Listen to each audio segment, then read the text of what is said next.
which is like not laughing, but more so. You prefer he grow up a misogynist like his father? She catches herself a second too late. The words slipped out by accident, like a glob of spit hitching a ride on a capital P.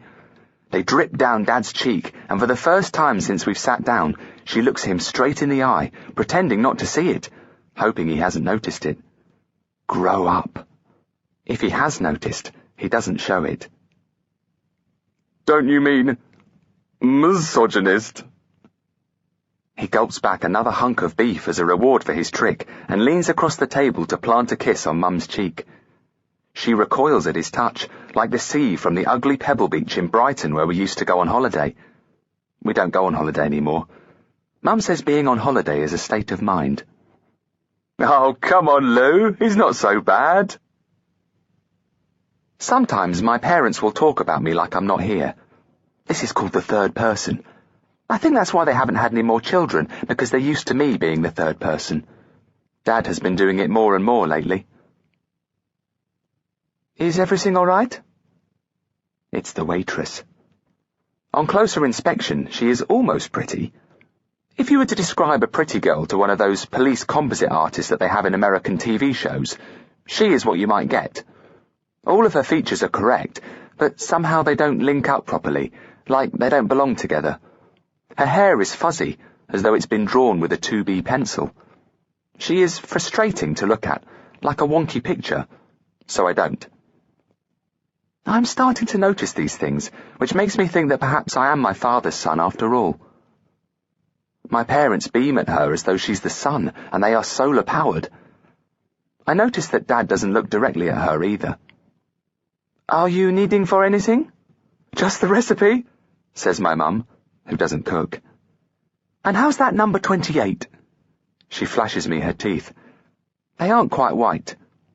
The French word for white is blanc, which is the better one for her teeth. They are blank, and she is unfinished. Perfect, I remark. No one knows that I'm being clever, and funny. Question. If a tree falls in the woods and no one is there to hear it, does it still make a sound? Answer. Yes. Obviously. I excuse myself. The picture on the door of the men's has got no neck. His head just floats there above his shoulders, totally unconnected to the rest of his body.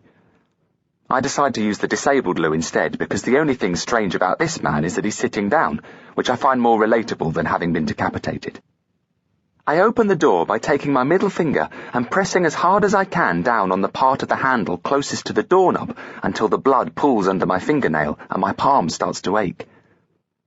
Another thing we learnt in science is that a door handle is a first-class lever, and that levers are actually machines, even though we have them in our bodies, because a machine is just something that changes the size or direction of an applied force. Levers are a way of lifting a heavy load over a small distance by applying a small force over a bigger distance. They work by using a fulcrum, which I like to think of as being a bit like an equals sign. Imagine you're reading a book out loud, and you come across the number 1-000-000-000-000-000-000-000-000, and you don't know how to pronounce it. This is when you might want to use a fulcrum.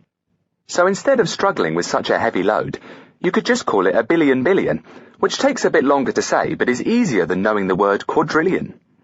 This is exactly the same principle behind levers. By pressing down here, though, I'm basically doing a manual override. This is how I know that no one else has touched this part of the handle before, which makes it much more hygienic. I use my elbow to lock the door behind me and turn on the tap, and then I stare at my reflection until it becomes unfamiliar. Usually I can make this happen with less than a minute of actual concentrated looking. I only need to repeat my name 22 times before it sounds like someone else's. But today it isn't working. I tried taking off my hat. David Driscoll says I look like I lost a bet, which he should know about because his dad has a gambling problem and he's had to wear the same trousers since year 6, even though he's had a growth spurt and he claims he has to shave now. He calls my hat my gay lid, by which he means it locks the gayness in rather than being gay itself. It's a white baseball cap, and white is only gay if you refract it through a prism. I think he thinks homosexuality is like body heat, and that you lose 80% of it through your head. I saw an 18 once where the homophobic bully turns out to be gay, which is called overcompensation. But David Driscoll isn't gay because he's always talking about sex with